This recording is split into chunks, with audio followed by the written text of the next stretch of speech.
We're still in the first chapter of the second part of the book of Isaiah, known as the book of consolation. And remember the people are in exile.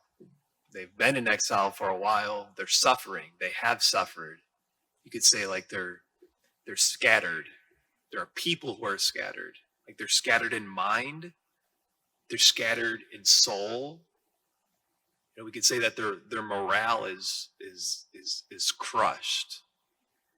And so even where for any of us this morning that might be in that spot, the response here is like the Lord is saying, don't you know who I am?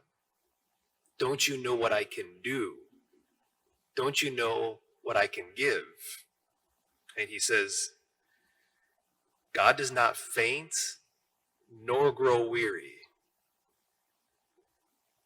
He gives strength to the fainting. For the weak, he makes vigor abound.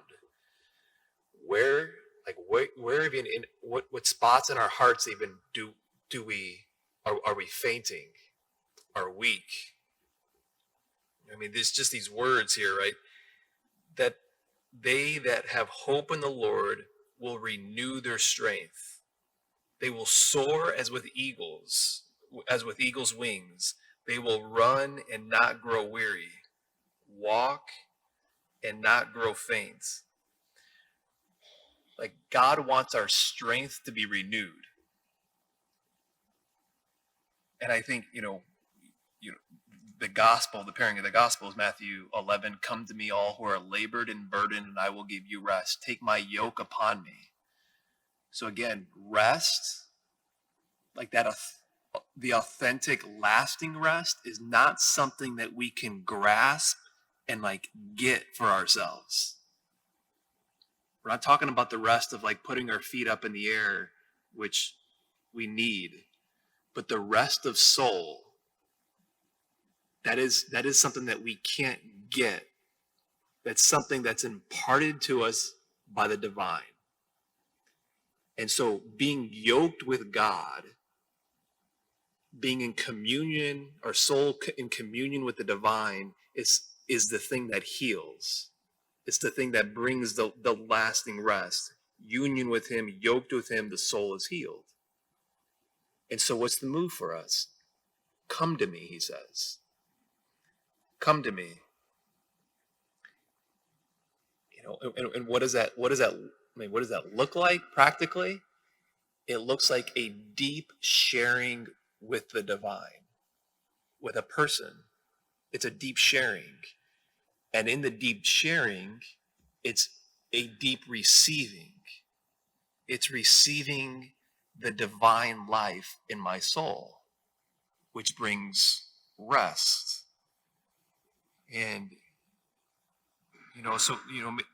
maybe, just for this morning, right, that for the strength to be renewed, for the soul to soar. And again, practically that's the Lord saying, come to me. That's the deep sharing. It's the deep receiving. And so it's like, Lord, I come to you today. I come to you, and maybe it's specifically I bring where like I'm growing faint here. I'm growing weak in this area of my life. I find myself being like faint here. I'm seeking to be restored. I'm seeking for my strength to be renewed. I'm seeking rest. And even to the extent to have our soul soar like eagle's wings. That's not high in the pie stuff. That's the fruit of contemplation. It's the fruit of meditation. So when we talk about the soul soaring like eagle's wings, of being renewed, like our strength being renewed, that's not high pie in the sky stuff. It's the fruit of contemplation. It's the fruit of meditation. It's the fruit of just coming to him, sharing vulnerably and receiving vulnerably the divine life.